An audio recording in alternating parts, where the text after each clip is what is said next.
சில பிள்ளைகளை பாருங்க, பெற்றோர் அன்புள்ளவர்களா பாசம் உள்ளவர்களா நம்பி பிள்ளைகளை ரொம்ப பாசமா வச்சிருப்பாங்க.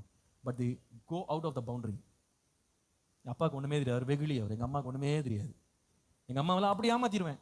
அப்படி இந்த வார்த்தை சொன்னா போதும், எங்க அம்மா ஏமாந்துருவாங்க, எங்க அப்பா ஏமாந்துருவாங்க. எல்லாரும் ஏமாத்தி கிடச்சா ஏமாந்தவன் யாருன்னா அவங்க தான். ஆமாங்க, அவங்களுக்கு அந்த உறவினுடைய அருமை அவங்களுக்கு தெரியல. இந்த மாதிரி ஒரு அப்பா அம்மா நமக்கு கிடைக்கணுமே, நம்மளை இவ்வளவு தூரம் பராமரிக்கிறாங்க, இவ்வளவு போஷிக்கிறாங்க, கடன் வாங்கி படிக்க வைக்கிறாங்க. அவங்க காலேஜுக்கு போறாங்க, எப்படி போறான் தெரியுமா?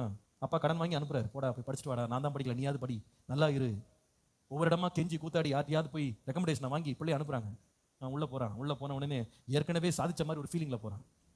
கொஞ்ச நாள்ல பார்த்தா ஆள் சோர்ந்து போய் டிப்ரெஸ் ஆகி உட்காந்துருக்காங்க. ஏன்பா அப்படி இருக்க அப்படின்னு கேட்டா, எங்க நிக்க கூடாதோ நின்னேன், யார்கிட்ட பேசக்கூடாதோ பேசினேன், எங்க நடக்கக்கூடாது நடந்தேன், துன்மார்க்க ஆலோசனை நடந்தேன், பாவியின் வழியில நின்னேன், பரியாசக்கார உட்கார இடத்துல உட்கார்ந்தேன், இப்போ இந்த நிலையில் நிற்கிறேன்.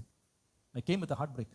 ஏதோ பிள்ளை நல்லா சாப்பிடுவான், நல்லா இருக்கட்டும் அப்படின்னு டெய்லி ஒரு 50 ரூபா கொடுப்பாங்க, கை செலவுக்கு வச்சுக்கோ, ஏதாவது வர வழியில டயர்ட் ஆனினா சாப்பிட்டு வா, ஏதாவது குடிச்சிட்டு வாப்பா அப்படின்னு. அந்த 50 ரூபாவை சேர்த்து வச்சு ஒரு பிள்ளை என்ன பண்றான்னா வழிமாறி போறான். சில பேர் எப்படி வழிமாறான் தெரியுமா?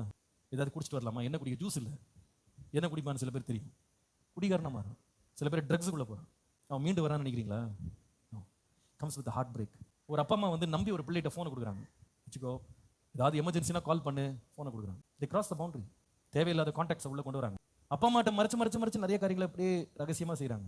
தி திங்க் தே வெரி ஸ்மார்ட். கடைசியில் கண்டுபிடிக்கிறாங்க, காரியம் அறியாத மூட நானே, மிருகத்தை போல இருக்கேன் நான், கொஞ்சம் கூட உணர்ச்சியே கிடையாது, எல்லாம் உடஞ்சி நொறுக்கி போய் கிடக்குறேன். Because I crossed the boundary.